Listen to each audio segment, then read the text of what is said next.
3 days after Calvin Mercer's family tried to sell his cream separator, the dairy plant's conference room went silent over a glass jar of milk. Not because the jar was full, because the cream line rose exactly the way Calvin said it would. The plant manager stared at it. The banker stopped tapping his pen. Calvin's daughter, Emily, stood by the door with her hand over her mouth, realizing the machine she had nearly sold for scrap had just proved something the expensive lab could not explain. But that silence did not begin in the conference room. It began in Calvin's barn, beside an old hand-crank separator with a dented bowl and a ledger wrapped in feed sack cloth. For years, his family had begged him to let it go. They said he was clinging to the past. They said the farm needed money. They said no one tested milk that way anymore. Maybe they were right about one thing. No one did. And that was exactly why the lie had survived. When the new dairy plant failed, one small farm after another, most people blamed the farmers. Someone must have watered the milk. Someone must have cut corners. Someone must have gotten desperate. Calvin heard those words and remembered 1974, when his father came home with shaking hands and never spoke clearly about the Mercer Ridge premium tests again. Now, the same accusation had returned. The same kind of farms were being ruined. And the only thing standing between them and foreclosure was a machine Calvin's own family had already priced for scrap. Stay with Calvin Mercer for this story, because some truths do not disappear when people stop testing for them. They settle into old ledgers, old barns, and machines everyone is too proud to use. And sometimes, one jar of milk can expose the lie a whole valley learned to accept. By 9 o'clock that Monday morning, every folding chair in the Mercer Ridge dairy plant meeting room was taken. Farmers stood along the back wall with their caps in their hands. Near the aisle, Ruth Calder held her purse and stared at the floor as if shame had weight. At the front, Nolan Pike stood beneath a framed certificate that read, Mercer Ridge, Dairy Cooperative, Trusted Quality, since 1938. White shirt, pressed sleeves, silver tie clip. Behind him, a screen showed 32 red lines. 32 farms. 32 failed deliveries. 32 families suddenly told their milk was below grade, diluted, contaminated, or unsafe for contract pickup. Calvin Mercer sat in the third row with his daughter Emily beside him.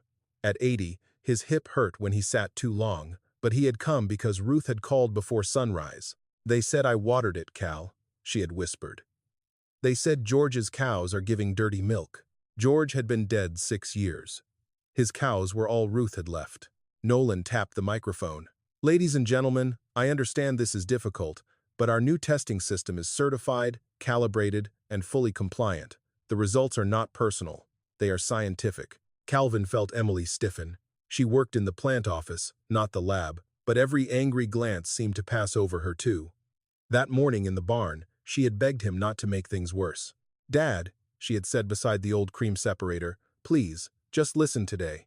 The machine sat under its tarp near the calf feed bins. A strip of yellowed masking tape still clung to the frame, with Martha's handwriting across it. Do not sell. The scrap buyer can come Friday, Emily had said. He'll give us 200 if the metal's still good. Calvin had not answered. The roof needed patching. His medicine had gone up.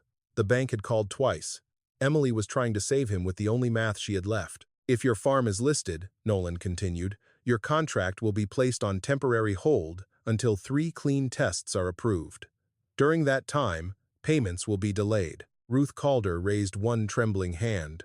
Mr. Pike, my milk tested clean last month. Nolan gave her the kind of smile a man used when he had already decided a woman did not understand. Mrs. Calder, contamination can happen quickly.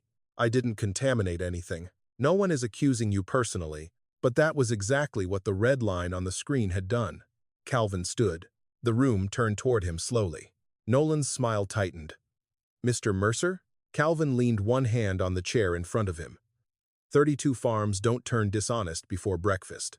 Nolan folded his hands. With respect, Calvin, dairy testing has changed since your day. It has, Calvin said. But milk hasn't. A laugh came from somewhere near the front. Nolan let the laughter breathe. Are you suggesting our certified lab missed something you can find with a hand crank in your barn? Emily's face went pale. Dad, she whispered. I'm suggesting you test it again, Calvin said. Nolan's eyes cooled. We already did. Then let it stand. This is not 1974. The room changed at that number. Calvin remembered Warren Mercer in the kitchen, shaking over a ledger he would not explain. Some numbers were not wrong by accident. Before Calvin could speak again, Elise Grant stepped forward with a bank folder. "Mr. Mercer," she said, "if your farm's contract is affected by this review, we will have to reassess your operating loan." A sentence with teeth. Calvin looked from the banker to Nolan Pike, then to Emily, whose eyes pleaded with him to stop before he broke something they could not afford to repair. He sat down. An hour later, back in his barn, Calvin stood alone beside the separator. The scrap buyer's number was written by the door. Friday. That was how long the machine had left. Calvin pulled the tarp back. Dust lifted into the pale barn light. Then he reached behind the feed shelf for the butterfat ledger. His fingers found the cloth, but not where he had left it. The ledger had been moved. Calvin stood still. Outside, Emily called his name from the driveway. He did not answer. He opened the feed sack cloth just enough to see his father's handwriting on the first page. Mr. Stiriensedemdeset. Widow root. Hold premium. And for the first time that day, Calvin Mercer was no longer thinking about saving an old machine. He was wondering who else knew it still mattered. Long before Mercer Ridge had digital scanners, sealed reports, and men like Nolan Pike standing under certificates, Calvin Mercer learned to judge milk in a kitchen colder than most offices. He was 9 years old, the first time his father let him hold a glass test jar up to the morning light. "Don't shake it," Warren Mercer said. Calvin froze with both hands around the jar. His father smiled a little, but only a little. Warren was not a man who wasted softness, though he carried more of it than most people saw. He had big hands, a narrow face browned by wind, and a habit of listening before he spoke, as if every room had a truth it might confess if a man did not rush it. "Milk has memory," Warren told him. What a cow ate, how long the pail sat, whether the line was rinsed right, whether somebody got careless. It all shows if you let it stand. Calvin remembered that sentence more clearly than he remembered most birthdays. Their farm sat 5 miles west of Mercer Ridge, where the road dipped between 2 hayfields and a stand of maples that turned red before the rest of the county. The barn was small, the house smaller, and the milk checks never seemed to stretch as far as his mother needed them to. But to Calvin, the place had always felt important because his father treated honest work like something sacred. Warren tested milk for the cooperative before he ever had a title. In those days, he drove route mornings, took samples in glass jars, marked butterfat numbers by hand, and came home smelling of cream, gasoline, and cold metal. He kept a hand-crank separator in the barn, not because it was the fastest way, but because it was the way he trusted when numbers made no sense. "Machines are useful," he told Calvin once, turning the crank slow and steady. "But they only answer the question they're given. A man still has to know whether it was the right question." Calvin was too young then to understand. He only knew the sound of the separator. A low hum, a soft tremble through the floorboards, the thin silver bowl catching light as cream rose and skim milk ran pale beneath it. His father could look at the line in a jar and tell whether a farmer had watered milk, whether a cow had freshened, whether feed had changed, or whether a sample had been mishandled between barn and plant. To Calvin, it looked like magic. To Warren, it was duty. That was why 1974 never fit the man Calvin thought he knew. He was 28 that year, already working part-time with his father and believing, with the arrogance of young men, that October, rain came down for 3 straight days. The roads turned slick. Trucks came late. Tempers rose because several small farms on the widow route had been told their butterfat premiums were being held for quality irregularities. Calvin remembered the phrase because it sounded too clean for what it did. Quality irregularities. It meant Ruth Calder's mother got less money for the same milk. It meant May Whitcomb had to delay a feed bill. It meant 2 boys from the Kessler place left school early to help keep the farm afloat. The plant said the numbers were low. The bank said low numbers changed loan confidence. Everyone used gentle words while hard things happened. Then Warren came home one night with his coat soaked through and his face gray. Calvin was sitting at the kitchen table, repairing a cracked milk stool, when the back door opened. His father stepped inside, carrying the butterfat ledger under one arm, wrapped in feed sack cloth. His hands were shaking so badly that he missed the nail when he tried to hang his coat. "Dad?" Warren did not answer. He set the ledger on the table, and stared at it like it had become heavier on the drive home. Calvin's mother was already dead by then, and the house had a silence in it that made every small sound stand out. Rain ticked against the window. The refrigerator motor clicked. Somewhere in the barn, the separator belt knocked softly against its guard. Finally, Warren said, "Some numbers are not wrong by accident." Calvin stood. "What numbers?" His father looked at him then, and Calvin saw something that frightened him more than anger would have. Fear, not fear for himself. Warren had never feared hard work, bad weather, or a room full of louder men. This was a different fear, a man looking at a truth large enough to hurt people who had not caused it. "Go check the south door on the barn," Warren said. "Dad, what happened? Do as I say." Calvin went, because sons still did in those days. When he came back, the ledger was gone from the table. Warren was at the sink, washing his hands, though there was no dirt on them. After that night, the subject of premium tests became a locked door in the Mercer house. Calvin tried to open it more than once. His father would only say the same thing: keep the separator, keep the ledger, and don't trust a number just because a clean man printed it. For years, Calvin believed that meant Warren had fought the plant and lost. He built his memory around that version because it let him love his father without complication. Warren Mercer, the honest tester. Warren Mercer, the man who had known something was wrong. Warren Mercer, the quiet hero who had hidden proof because the world was not ready to hear it. Martha never said that story was false, but she never fully accepted it either. Calvin's wife had a way of hearing what people left out. She had grown up on a farm that sold milk to Mercer Ridge, and she remembered the year some women stopped coming to church because they could not afford Sunday shoes for their children. She remembered whose barns were sold. She remembered which widows took in laundry after their cream checks dropped. When Calvin told her the separator was just an old tool his father had trusted, Martha ran her fingers across the crank handle and said, "No, it's where he left the part of himself he couldn't carry." That was the kind of thing Martha said. Quiet, certain, difficult to answer. Years later, when cancer had thinned her voice and made the farmhouse feel too large around her, she asked Calvin to bring her a strip of tape and a black marker. He thought she wanted to label medicine jars. Instead, she sat at the kitchen table, wrote 3 words in a hand already weakening, and made him carry the tape to the barn. "Do not sell." Calvin pressed it onto the separator frame while she watched from the doorway in her housecoat. "You'll know when it's time," she said. "For what?" Martha looked past him, toward the feed shelf where the ledger was hidden. To stop guarding it and start using it. He had not understood then, or maybe he had chosen not to. Emily was 35 when her mother died. By then, she had spent most of her life watching that old separator take up space in the barn and watching her father polish around it as if dust itself owed the machine respect.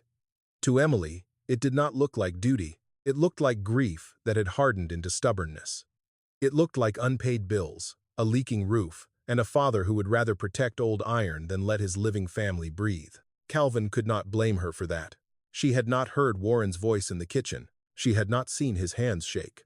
She had not watched Martha write those 3 words as if she were signing a witness statement. But now, standing in the barn after the dairy meeting, with the ledger moved from its hiding place and the first page open under his thumb, Calvin felt the past shifting beneath him.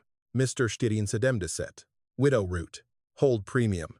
For 50 years, he had thought the old separator was something his father left behind. Now he wondered if it was something his father had left unfinished. And before Calvin could understand the ledger, he would have to face the machine everyone else had mistaken for junk. By late afternoon, the cream separator looked smaller than the trouble around it. It sat in the west corner of Calvin Mercer's barn, under a square of winter light that came through a cracked pane above the feed shelf. Without the tarp, it looked less like a machine than a question nobody wanted to answer. The tin bowl was dented along the rim. The spout had a pale crust where old milkstone had hardened years ago. One leg leaned slightly inward, as if the machine had grown tired of standing. To Emily, it was scrap. To Jonah, it was content for a joke. To Calvin, it was the last honest witness in the barn. $200, Emily said, standing near the open door with her coat still buttoned. Maybe more, if the buyer likes the brass fittings. Jonah leaned against the stall gate, thumbs moving across his phone. People buy old farm junk for restaurants now. They hang it on walls and call it rustic. Calvin did not look up from the separator. "It is not restaurant junk." "I didn't say it was," Jonah said, though he had. Emily rubbed her forehead the way she did when numbers were crowding her. "Dad, I know what Mom wrote on it. I know you don't want to sell it. But sentiment doesn't patch a roof." The barn answered with a slow drip from a leak near the rafters. One drop, then another. Emily looked up, as if the roof had made her argument for her. "The bank called twice," she said. "Your prescription changed tiers. Jonah's trade school deposit is due in 3 weeks. If the plant holds our contract, we don't have room to pretend." That word touched him. Pretend. Calvin rested one hand on the separator's bowl. The metal was cold enough to bite. For a moment, he wanted to tell her everything. Warren in the rain. Martha at the kitchen table. The ledger. The widow route. The way Ruth Calder's voice had cracked that morning when she said they called George's cows dirty. But Emily had grown up under the shadow of old things. Old bills. Old promises. Old grief. She did not need another mystery from a dead man. She needed a way to keep the farm from collapsing in daylight. So Calvin said only, "Your mother put that tape there for a reason." Emily's eyes moved to the yellowed strip. "Do not sell." "She put it there because she loved you," Emily said. "Not because a broken separator can save us." Jonah finally looked up. "Does it even work?" Calvin turned the crank once. The handle resisted, then gave half an inch with a dry metal groan. Jonah smiled a little. "That sounds like no. It sounds like it needs cleaning. It sounds like 1910. Older than that," Calvin said. He opened the small drawer beneath the workbench and took out a rag, a bottle of mineral oil, and a narrow brush with most of its bristles worn short. Jonah watched, despite himself, as Calvin wiped dust from the bowl, then ran the rag along the crankshaft. His hands were slow, but they knew where to go. They found screws without looking. They touched seams gently. They moved around the machine the way a man moved around a sleeping animal he trusted. "This part spins the bowl," Calvin said. "Milk goes in here. Cream moves one way, skim another. If milk has been watered, it behaves different. If the sample sat wrong, it tells you. If something got mixed after pickup, it leaves signs." Jonah shrugged.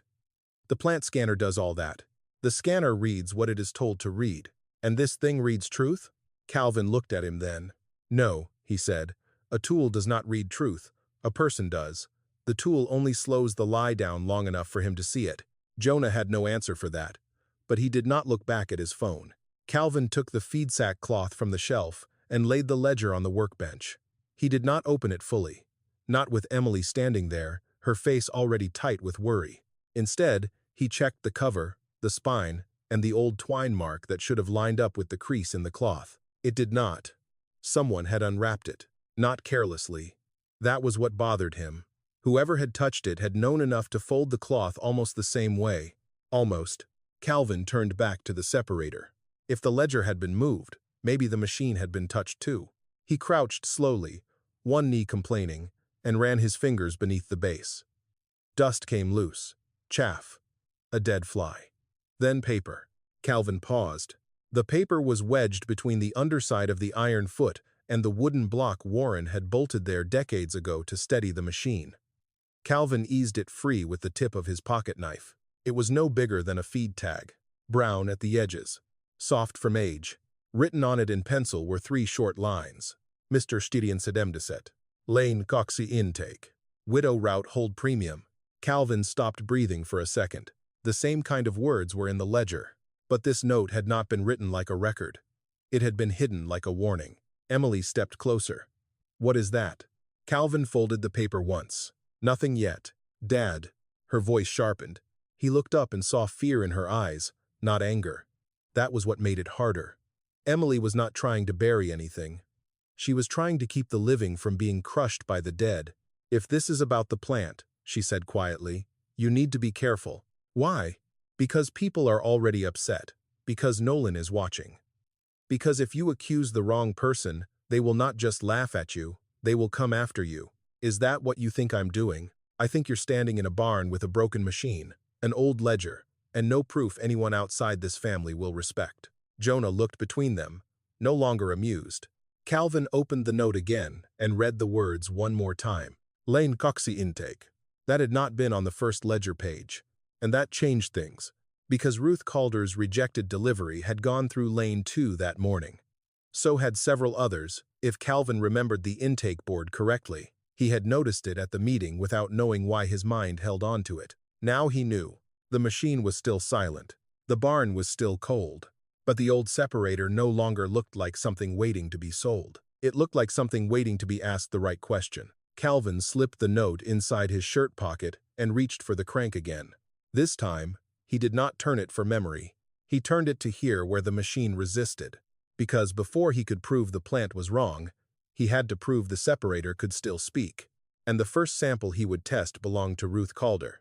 Ruth Calder's farm sat at the end of a gravel road that had not been graded since spring. By the time Calvin reached it, the afternoon light had gone flat and gray over the fields. The barn doors were open. 2 Holsteins stood near the fence, their breath showing white in the cold. Ruth was waiting by the milk house with a glass jar wrapped in a dish towel, as if she were carrying something fragile enough to break her whole life. "I pulled it before the truck came," she said. Calvin took the jar carefully. "You kept it cool?" "In the wash, sink with ice. Same as George used to do when he wanted a second look." Her voice caught on her husband's name. Calvin looked past her toward the barn. He remembered George Calder as a quiet man who fixed gate hinges for neighbors and never asked to be paid. George had trusted cows more than people, and most days Calvin thought he had been right to do so. "Ruth," Calvin said, "this may not prove enough." She nodded, but her eyes stayed on the jar. "I just need someone to say I didn't cheat. That was all. Not money first. Not revenge. Not even an apology. Just the right to not be called dishonest in the town where her husband was buried." Calvin brought the sample home under his coat. In the barn, Emily was waiting beside Jonah. The separator had been wiped down, oiled at the crank, and set on the workbench with 3 clean jars beside it. Calvin had boiled them himself, the way Warren used to do when he wanted no one blaming the glass. Emily looked at the jar in his hands. "Dad, where did that come from?" "Ruth's milk house." Her face tightened. "That sample is not official." "No," Calvin said. "It is honest. That is not the same thing in a hearing." Jonah stood with his arms crossed, trying to look bored, but his eyes kept moving to the machine. Calvin poured the milk into the separator bowl. It ran smooth and white, with no sour smell, no thin blue cast, nothing that looked watered to his eye. He turned the crank once to feel the gear. It caught. He stopped, turned again. The handle resisted harder this time. Jonah let out a small breath through his nose. Not quite a laugh, but close. "Needs cleaning, huh?" he said. Calvin ignored him and reached for the oil. Before he could apply it, truck tires rolled over the gravel outside. Emily looked toward the barn door. "Please tell me that isn't who I think it is." Nolan Pike stepped into the barn wearing a wool overcoat too clean for the place. Behind him came a young lab technician Calvin had seen at the plant, and a few yards behind them, Elise Grant from the bank, standing near the doorway as if she did not want barn dust on her shoes. Nolan smiled. It was not a friendly smile. "Calvin," he said, "I hear you are conducting independent tests on compromised samples." Emily closed her eyes. Calvin rested one hand on the crank. "I am looking at milk. You are interfering with a certified review. I am standing in my own barn, with a sample outside chain of custody." Calvin looked at the jar, then at Ruth's name written on the cloth in pencil. Chain of custody did not keep 32 farmers from being called liars. Nolan's smile thinned. "And a century-old hand crank will?" The lab technician looked down. Jonah shifted his weight. Emily's cheeks flushed red, not from anger, but from the humiliation of knowing the room had become exactly what she feared. Calvin turned the crank. The separator groaned. The sound that came from inside was wrong. Not the low, steady hum he remembered from childhood. This was a dry scrape, uneven and stubborn, like a throat trying to speak after years of silence. The bowl trembled. A thin stream of skim milk sputtered from the spout, then stopped. Cream appeared for half a second, too broken to measure, then vanished into a cloudy run. Jonah looked away. Nolan did not. "Perhaps," Nolan said, "the machine knows it has been retired." No one laughed loudly. That made it worse. The quiet itself had edges. Calvin adjusted the bowl, checked the lower screw, and turned again. The handle jumped in his palm. Milk spilled over the rim and ran across the workbench in a white sheet. Emily grabbed a towel. "Dad, stop." "Not yet. Please." Her voice cracked, and that reached him where Nolan's mockery could not. For a second, Calvin saw himself through her eyes. An old man in a cold barn, fighting a broken machine, while the plant manager watched, while a banker collected one more reason to call him unstable, while his grandson learned that old stories did not always survive contact with the present. The crank slipped again. This time, the belt snapped loose and struck the side of the frame with a sharp clap. Jonah flinched.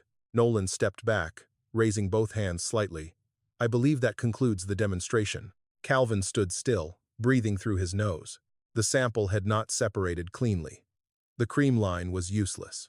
The machine had failed in front of everyone who wanted it to fail. Elise Grant finally spoke from the doorway. "Mr. Mercer, unofficial accusations could affect more than your own loan." Emily turned on her. "He has not accused anyone." "No," Nolan said softly. "But he is trying very hard to imply it." Calvin picked up the spilled jar. There was still a little milk left at the bottom, mixed with what had run back from the separator bowl. He almost dumped it into the waste pail. Then he saw it. A faint gray ring clung to the glass near the bottom. Not cream, not sediment from a dirty pail. He tilted the jar toward the light. The residue had a slick look, thin and chemical, like rinse water that had dried wrong on stainless steel. It reminded him of plant lines after a careless wash cycle, when sanitizer had not flushed clean before milk passed through. Calvin turned the jar slowly. Nolan saw him looking. "What is it?" Emily asked. Calvin did not answer right away. If he said it in front of Nolan, the man would explain it away before Calvin understood it himself. If he said nothing, Emily would think he was hiding another ghost from 1974. So he set the jar down and covered it with the towel. "The machine failed," Nolan said. "That is all that happened here." Calvin looked at the broken belt, the spilled milk, the old crank hanging still. "No," he said quietly. "The machine failed." He picked up the covered jar. But the milk didn't. Nolan's smile disappeared. That was the first good sign Calvin had seen all day. After they left, Emily stayed in the barn doorway with her arms wrapped around herself. Jonah said nothing. The separator sat between them like a wounded animal. Calvin took the old tobacco tin from the drawer beneath the bench. Inside, wrapped in wax paper, was the gasket Warren had saved 50 years earlier. He did not know yet whether it would fit. He only knew the first attempt had failed in every way people could see. And still, at the bottom of Ruth Calder's jar, something the plant had not reported was waiting to be understood. Calvin did not sleep much that night. Long after Emily turned off the kitchen light and Jonah's truck went quiet by the shed, Calvin stayed in the barn with the separator opened under a hanging bulb. The machine lay in pieces across the workbench. Bowl, spindle, worn belt, cracked gasket, 2 screws dark with old oil, and the broken patience of an old man who knew failure had given his enemies something useful. Nolan Pike could laugh at a broken belt.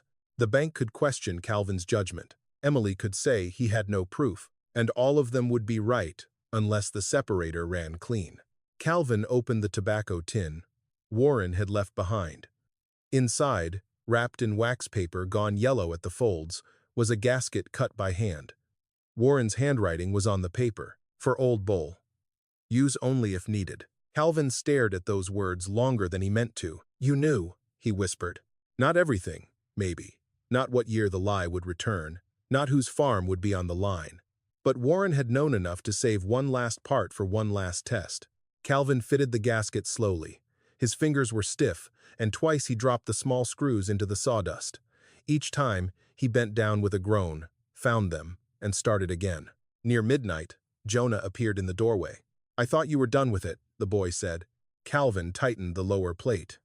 So did Mr. Pike. Jonah stepped inside, hands buried in the pocket of his sweatshirt. "Mom says you're going to make it worse. She may be right." That answer seemed to surprise him. Calvin turned the crank a quarter circle. This time the resistance felt different. Not smooth yet, but no longer dead. He adjusted the belt, added a thin line of oil, and listened. Jonah came closer. "What are you listening for? Whether it's fighting me or telling me where it hurts." Jonah almost smiled. "You talk about machines, like they're cows. Cows are easier. They forgive faster." The next morning, a second farmer came before breakfast. His name was Elias Boone, a broad-shouldered man with red hands and sleepless eyes. His family had milked on Northcutt Road for 3 generations. Like Ruth, he had been told his delivery tested below grade.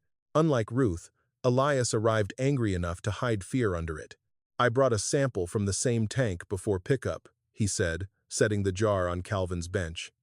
"If this doesn't show something, I'm selling 20 head by Friday." Emily stood at the barn door in her work coat, keys in her hand. She was supposed to be at the plant in 10 minutes. Her eyes moved from Elias to the jar to the separator. "Dad," she said quietly, "do you understand what happens if people start bringing you samples?" Calvin looked at her. They already know what happens if they don't. No one answered that. Ruth Calder arrived a few minutes later, not because Calvin had asked her to, but because people in trouble often know where other trouble is gathering. She stood beside Elias without speaking. Calvin poured Elias Boone's milk into the bowl. The barn went still. He turned the crank. For the first 3 seconds, the machine made only a dry whisper. Jonah leaned forward, his face tight. Emily held her breath. Elias looked away, as if he could not watch one more thing fail. Then the separator caught its rhythm. Low, steady, alive, the bowl spun with a soft silver hum Calvin had not heard in years. Skim milk began to run pale from one spout. Then cream, thick and golden white, slid from the other in a clean ribbon. Calvin did not smile. Not yet. He reached for the glass measure and let the cream settle. He watched the line rise. He marked it with a pencil. He checked the temperature. Then he opened the plant report Elias had brought folded in his coat pocket. Below grade, low butterfat, possible dilution. Calvin looked from the report to the cream line. "That report is wrong," Jonah said. The words came out before anyone else could say them. Calvin glanced at his grandson. Jonah's face had changed. Not fully convinced, not yet proud, but awake in a way he had not been the day before. Calvin slid the jar toward him. "Read the line." "I don't know how." "Then learn." Jonah bent over the jar. Calvin pointed to the cream level, then to the handwritten chart taped inside Warren's old testing box. Jonah compared them slowly. "This isn't low," he said. "No. It's not even close." Elias Boone pressed both hands flat on the workbench. "I didn't water it," he said. No one spoke for a moment. Then Ruth Calder made a small sound, the kind a person makes when a weight shifts but does not yet lift. Calvin tested Ruth's sample again after replacing the gasket fully. This time, the result was not perfect, but it was readable. Her cream line sat far above the plant's reported number, not high enough to explain everything. Not clean enough for a legal fight, but enough to say one thing plainly. The milk in Calvin's barn was not the milk described on Mercer Ridge paper. Emily left for the plant without a word. Calvin thought she was angry. She was not. At her desk, she opened the delivery logs for Monday morning. She told herself she was only checking sequence numbers. Then she checked intake assignments. Then she sorted the rejected farms by time. Her stomach tightened. Ruth Calder. Lane 2. Elias Boone. Lane 4. Kessler Daire. Lane 2. Whitcomb Farm. Lane 2. 32 red lines. 29 through Lane 2 before 8:40 a.m. Emily sat back, hearing her father's voice from the barn. The tool only slows the lie down long enough for him to see it. She printed nothing. Not yet. She knew the system tracked print jobs. Instead, she wrote the farm names on the back of an old lunch receipt and folded it into her coat pocket. That evening, she found Calvin in the barn with Jonah, both of them leaning over the separator like students over a difficult book. Emily placed the folded receipt on the workbench. "Dad," she said, her voice low, "you need to stop testing in here." Calvin looked up. "For your sake," she added, "and because if this is what I think it has to happen where they can't pretend they didn't see it."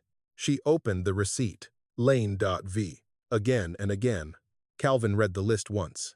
Then he looked at the old separator, at Elias's cream line still marked on the jar, and at Jonah, who had not stepped away. For the first time since the meeting, Calvin was not alone with what he knew. But that also meant the next test could not stay hidden in a barn. It would have to happen in the dairy plant itself. By Thursday morning, Nolan Pike had decided the fastest way to end Calvin Mercer's little rebellion was to let everyone watch it fail. That was why he agreed to the test. Not in Calvin's barn, not with Ruth Calder's jar or Elias Boone's sample or anything that could be called unofficial. The demonstration would happen inside Mercer Ridge Dairy Plant, in the conference room, with a sealed sample chosen by the plant, observed by staff, farmers, the bank, and a corporate quality consultant, Nolan, introduced as if the title itself were a verdict. Miles Harlan arrived at 10 minutes past 9.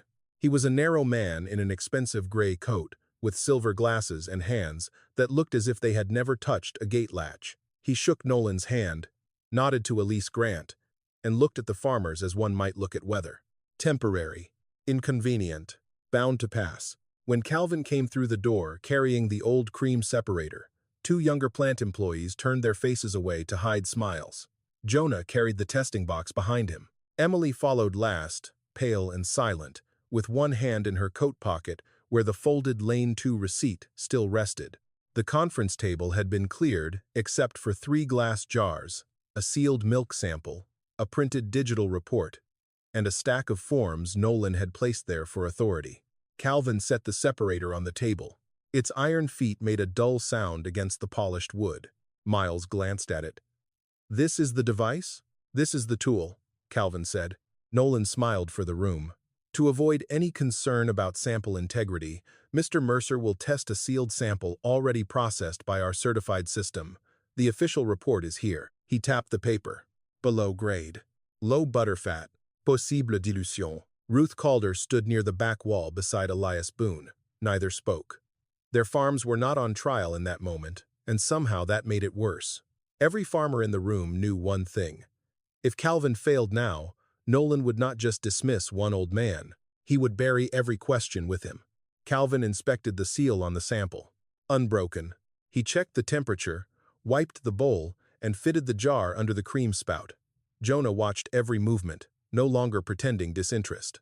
Emily stood by the door, eyes fixed on Nolan, not Calvin. "Ready?" Nolan asked. Calvin did not answer him. He poured the milk. The room seemed to lean toward the sound. Milk slid into the bowl, white and ordinary. That was the thing about truth, Calvin thought. It rarely announced itself. It sat in plain glass while men argued around it. He set his hand on the crank. For 1 second, fear moved through him. Not fear of Nolan, not fear of Miles. Fear that the old machine might fail again and take with it Ruth's last hope, Elias's last argument, Emily's trust, and Warren's unfinished warning. Then Calvin turned the handle. Once. Twice. The separator shuddered. Jonah's hand tightened around the testing box. A thin stream of skim milk appeared first, pale and clean. Then the bowl found its rhythm. The hum deepened, not loud, but steady enough that even the people who wanted to laugh stopped listening for failure and began listening for something else. Cream began to gather, slow at first, then clear. It came from the second spout in a smooth ribbon, thicker than a below-grade sample should have allowed. Calvin let it settle in the glass measure. He did not rush. He did not look at Nolan. He only watched the cream line rise the way Warren had taught him, the way Martha had trusted he would remember, the way the milk itself demanded if a man gave it time. Jonah whispered, "That's not low." The words were small. In that room, they landed hard. Calvin marked the line with a grease pencil. Then he turned the jar so everyone at the table could see it. Miles Harlan stepped closer. Nolan's face did not change, but something left his eyes. Elise Grant stopped tapping her pen. Emily covered her mouth with one hand. For 3 full seconds, nobody spoke. The digital report on the table said the sample had low butterfat. The glass jar in Calvin's hand said it did not. It was not close. It was not a rounding error. It was not an old man's interpretation of a blurry line. The milk and the report were telling 2 different stories, and one of them had been printed by a machine everyone had trusted. Nolan reached for the paper. "There may be a calibration explanation." Calvin looked at him. "Then calibrate it. We will review the system. Now." Miles lifted one hand, smooth and calm. "Mr. Mercer, these matters require procedure.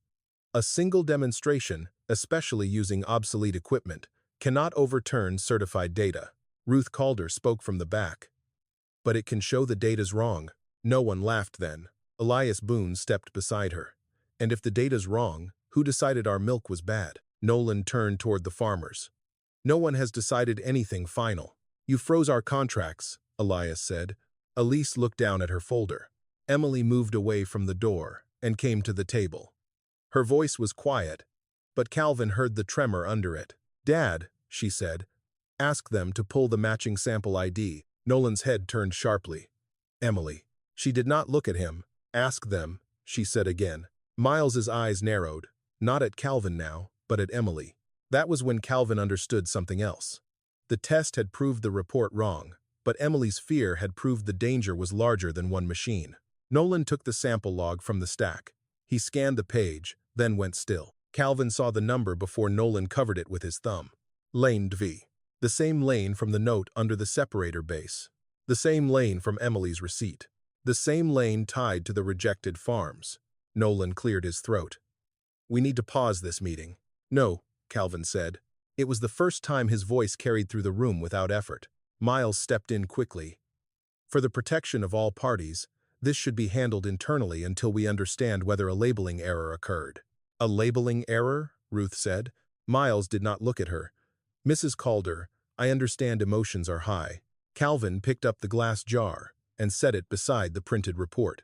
Milk beside paper. Cream beside accusation. A tool beside a system. Then understand this, he said. That jar came from your sealed sample. That report came from your certified system.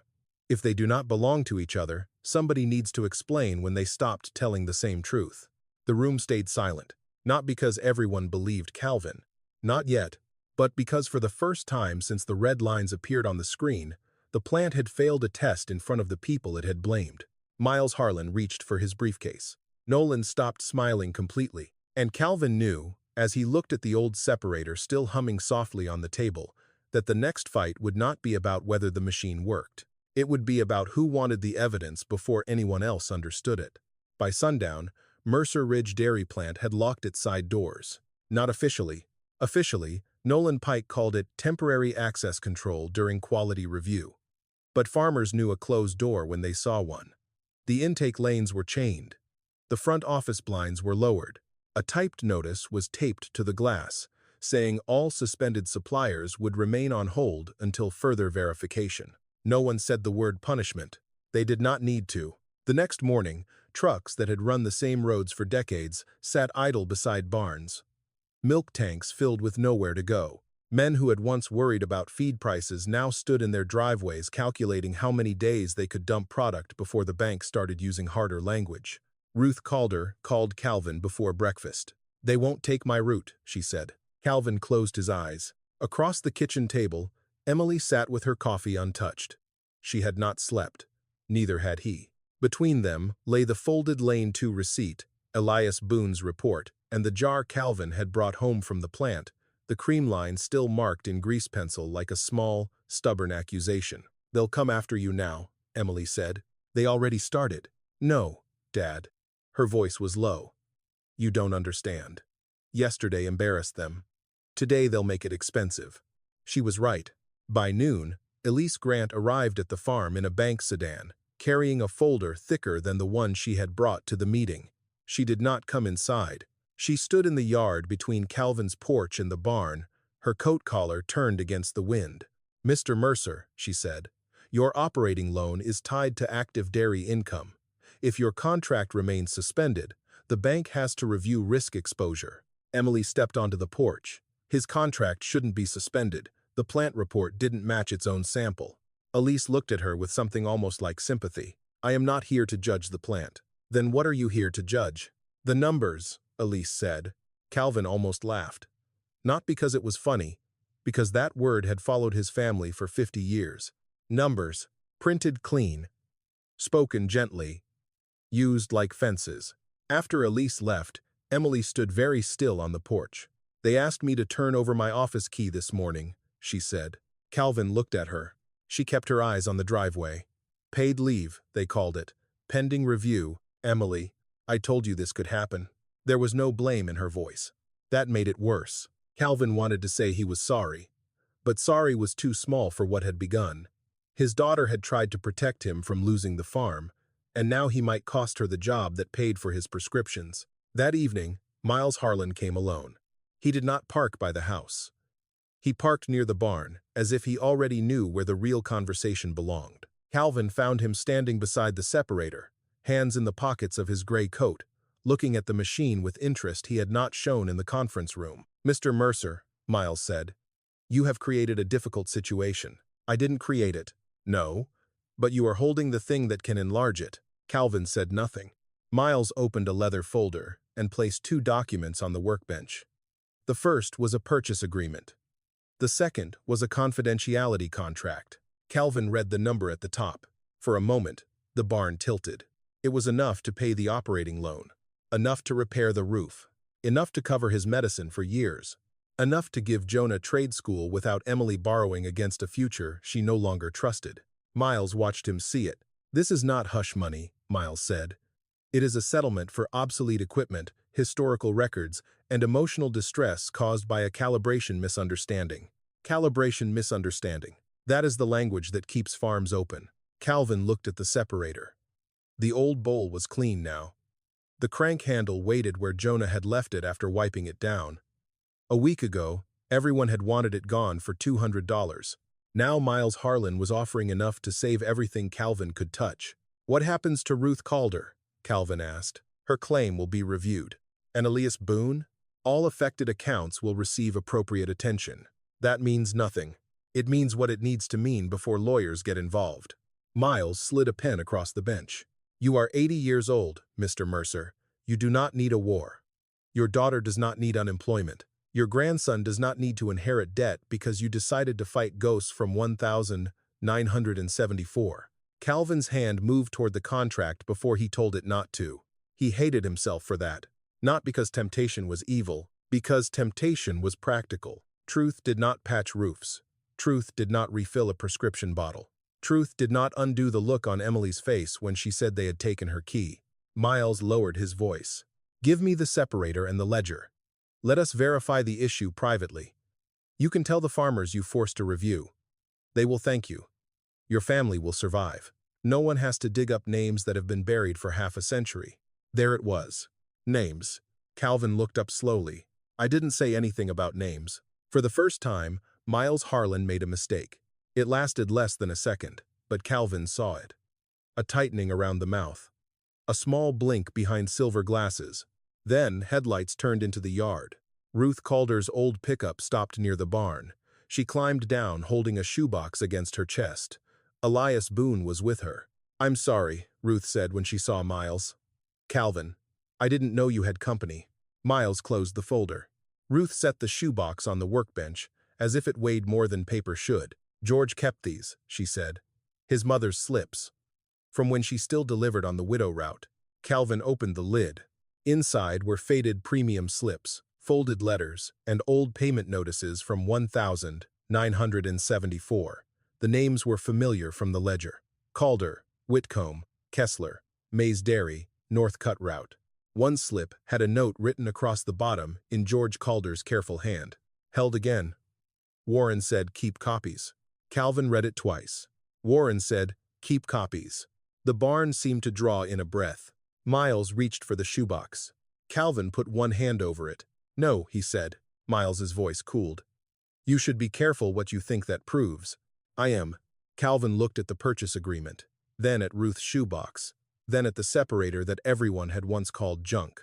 The money on the contract could save his farm. The slips in the shoebox could save the truth. For the first time, Calvin understood that he could not keep both untouched. Emily stepped into the barn doorway. Her face went pale when she saw Miles, the papers, and the shoebox all on the same bench. "Dad," she said softly, "what is this?" Calvin did not answer right away. He picked up the old ledger from the shelf and placed it beside Ruth's slips. The two histories lay side by side. One hidden by Warren. One saved by the people Warren had not been brave enough to protect. Calvin looked at Emily. "I think," he said, "it is time we read every page." They read the ledger at Calvin's kitchen table because the barn suddenly felt too small for what it held. Emily cleared away the coffee cups. Jonah brought in the testing box. Ruth Calder sat near the stove with the shoebox on her lap, her hands resting on its lid as if she were afraid the past might scatter if she let go. Calvin opened the butterfat ledger. For most of his life, he had treated that book like a locked room. He had guarded it because Warren told him to guard it. He had feared it because Martha seemed to understand it better than he did. But now the pages lay under the kitchen light, thin and yellowed, filled with his father's tight handwriting. Dates, Ruth, farm names, butterfat numbers. And in the margins, words that did not belong in a simple testing record. Hold premium, Recheck denied. Widow route. Lane Coxey intake. Emily sat beside him with a pencil and Ruth's premium slips. She was still pale from seeing Miles Harlan in the barn, but her accounting mind had gone quiet and sharp. One by one, she matched the slips to the ledger. Calder Farm, held.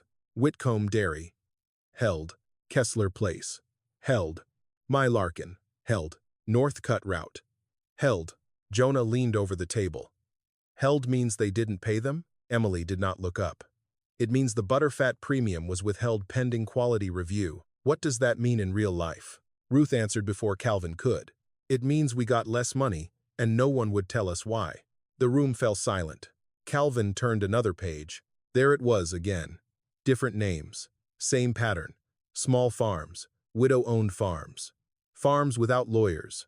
Farms already carrying notes at the bank. The plant marked their samples below grade or questionable, held the cream premium, then reported lower income histories. A few weeks later, the bank offered refinance terms. Clean words.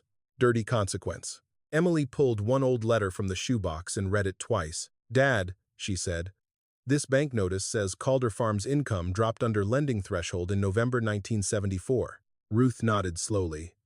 George's mother always said the bank changed after that fall. Emily placed the bank notice beside the ledger. The premium was held in October, she said. Then the loan terms changed in November.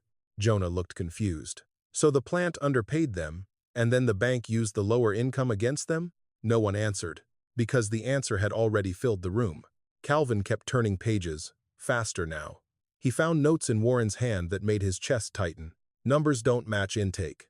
Lane 2 wash cycle not flushed. Premium, held before retest. Board, says close file. Then, halfway through the ledger, the handwriting changed. It became less careful, more desperate. Copies with George C. Tell May to save slips. Do not leave book at plant. Calvin stopped. For 50 years, he had believed Warren had hidden proof because he was brave. A quiet hero waiting for the right day. A man who knew the truth but had been blocked by men more powerful than he was. Now the pages told a harder story. Warren had known enough to act. He had told others to keep copies. He had written down names. But he had not stood in a room and said what needed saying. Emily saw it at the same time he did. "Dad," she whispered. Calvin shook his head once, not at her, but at the picture of Warren Mercer he had carried like a clean white stone in his pocket all these years. He knew, Calvin said. Ruth looked at him gently. "I think he tried. That is not the same thing." The words came out sharper than he intended. Ruth did not flinch. "No," she said. "It isn't." Calvin pushed his chair back and stood, because sitting made him feel trapped. He walked to the sink. Outside the dark window, the barn was a shadow against the yard. The separator was out there, cleaned and waiting, the machine his father had saved and his wife had warned him not to sell. All this time, Calvin had thought he was protecting Warren's courage. What if he had been protecting Warren's failure? Emily came up behind him. Why wouldn't Grandpa report it? Calvin's hands gripped the edge of the sink. He remembered that winter. Not clearly at first, then all at once. The hospital trips. His own lungs burning when he was a boy. The doctor bills Warren kept in a cigar box. The night Warren sold 2 heifers without telling anyone. The way his father started leaving before sunrise and coming home after dark, older each time. Ruth opened another folded paper from the shoebox.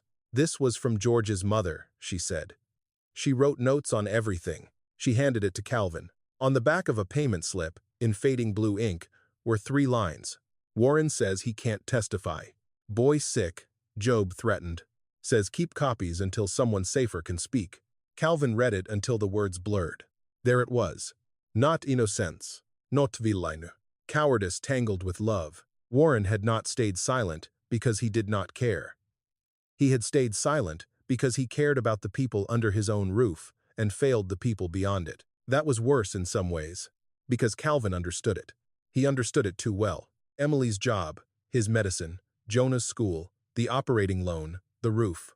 Miles Harlan's offer, waiting like a clean escape. The same shape of fear had returned, wearing new clothes. Jonah turned the last pages carefully. Grandpa wrote something here. Calvin came back to the table. The final page was not a record.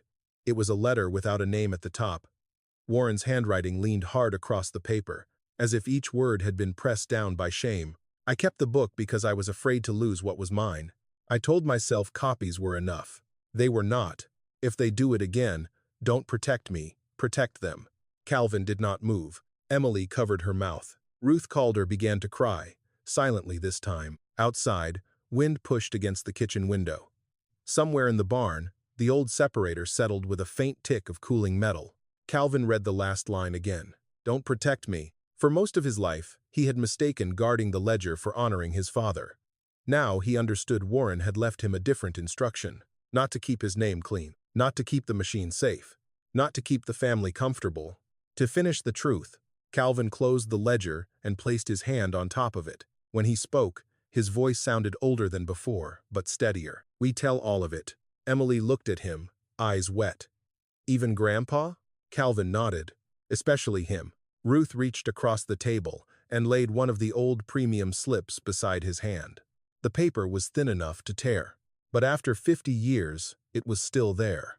And by morning, Calvin knew, it would have to be placed in front of the whole county. The Mercer Ridge Grange Hall had not been that full since the flood supper of 1988. By 7 o'clock, every chair was taken. Farmers stood along the walls. Plant workers clustered near the back, not wearing uniforms, as if plain jackets might protect them from being recognized.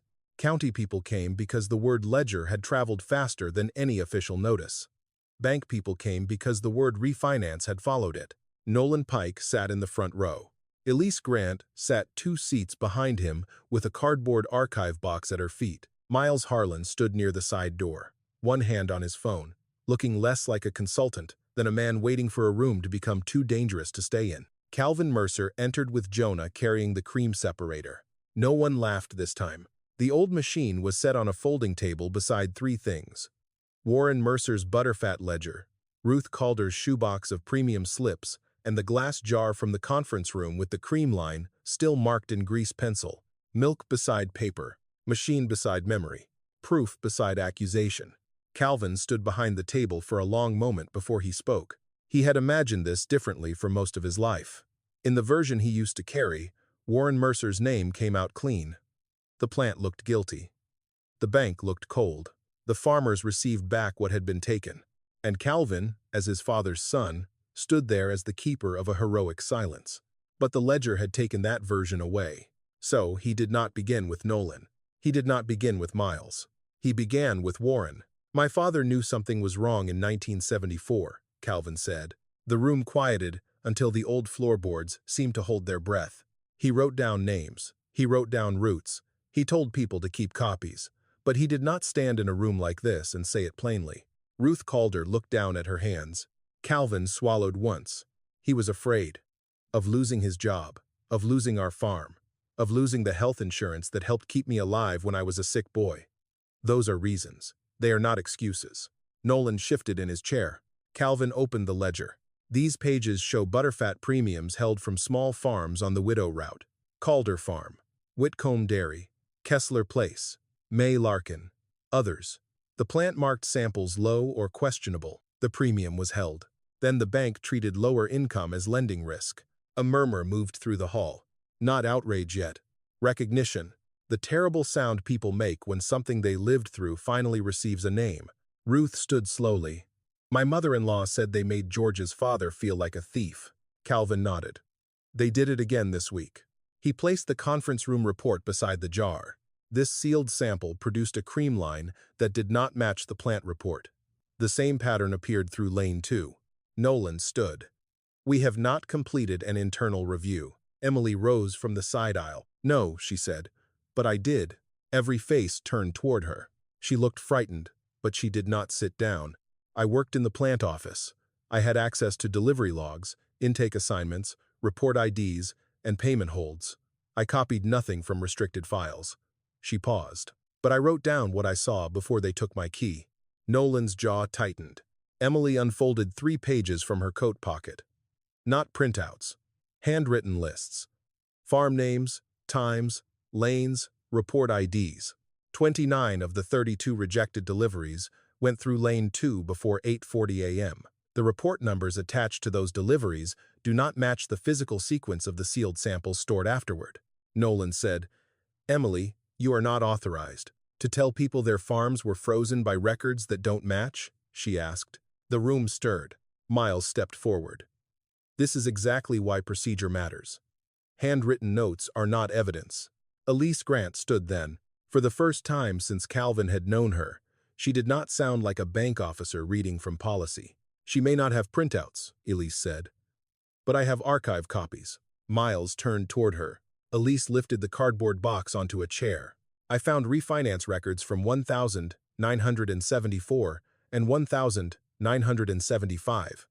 Several farms listed in Mr. Mercer's ledger were reclassified for loan risk within 30 to 60 days of held cream premiums. Calder, Whitcomb, Kessler, Larkin." She opened a folder. The bank benefited from income reductions it did not question.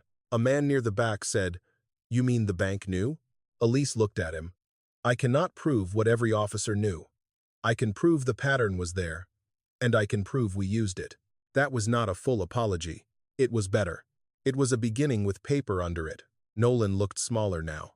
Not ruined, not redeemed, just cornered by facts he could no longer arrange neatly. "We had warnings about Lane 2, he said at last.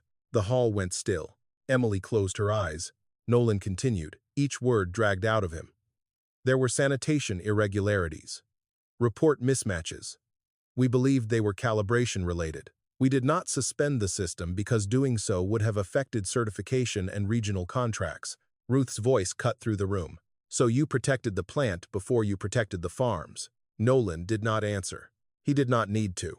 Miles moved toward the side door. Calvin picked up the purchase agreement Miles had offered him and held it where the front row could see. "Yesterday, Mr. Harlan offered to buy the Separator, the ledger, and my silence." Miles stopped. "That is misleading," he said. "Then stay and explain it." Miles did not.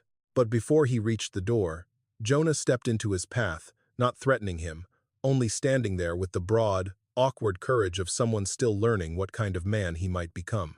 "You forgot your copy," Jonah said. He held out the unsigned confidentiality agreement. A few people in the hall turned to look at Miles.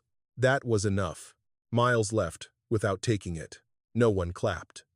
It was not that kind of moment. Ruth Calder came forward instead.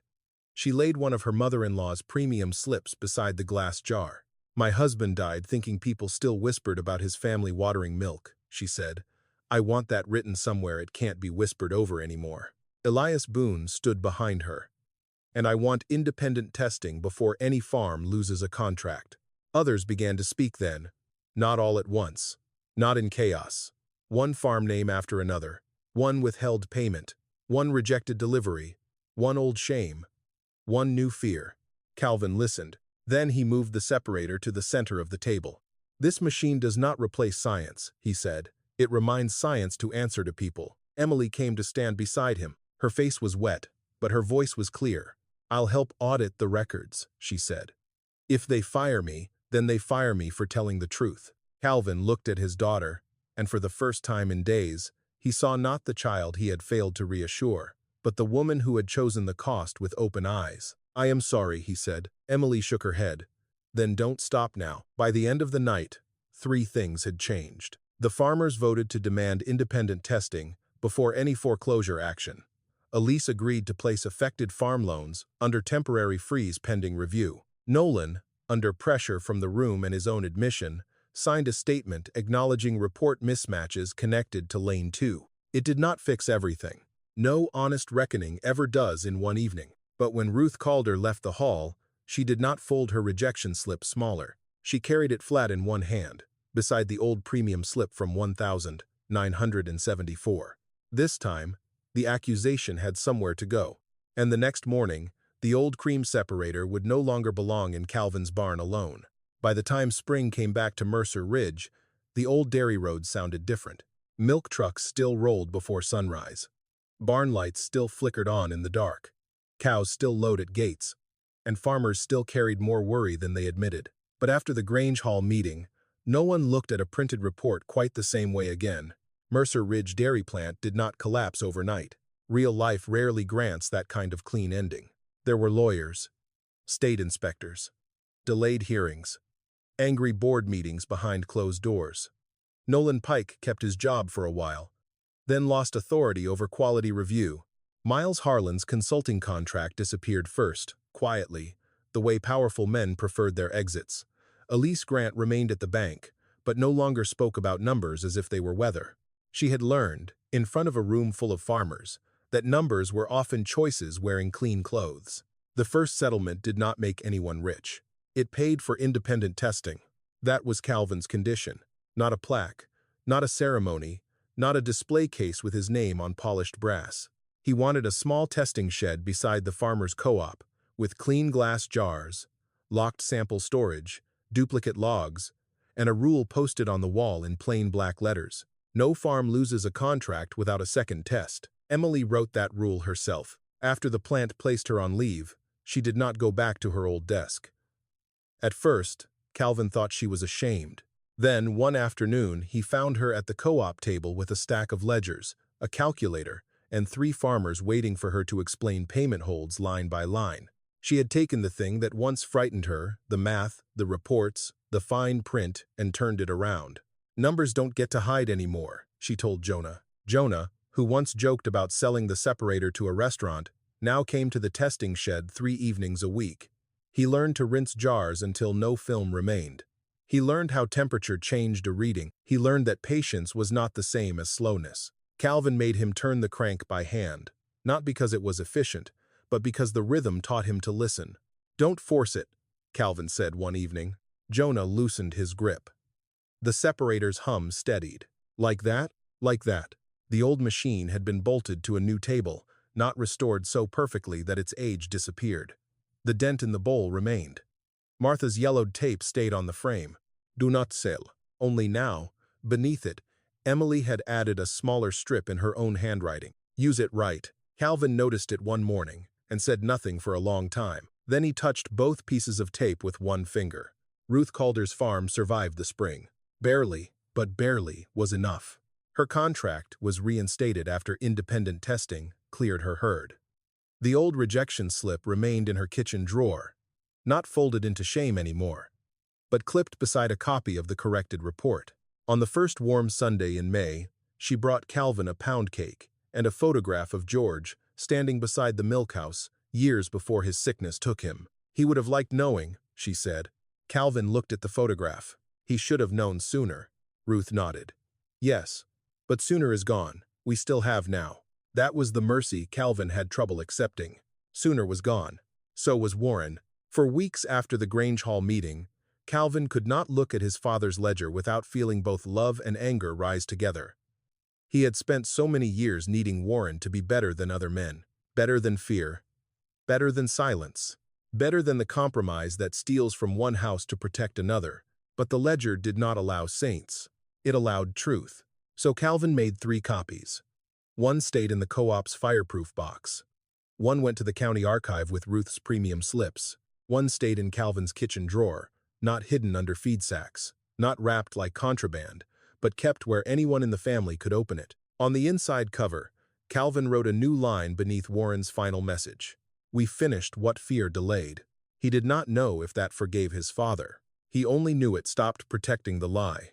Late that summer, after the evening milking, Jonah brought a sample jar into the testing shed.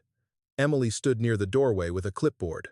Ruth sat on a bench outside, resting her knees, watching the last light fall across the co-op yard. Calvin stood beside Jonah, close enough to guide him, far enough to let his hands learn. Jonah poured the milk, turned the crank, waited.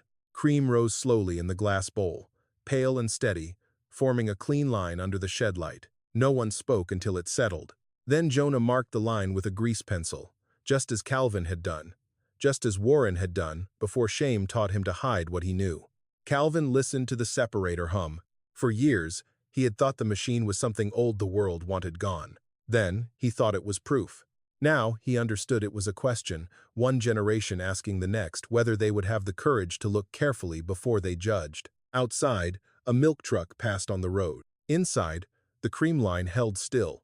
The old separator had not saved every farm by itself. It had only done what honest tools do. It made the truth stand still long enough for people to see it.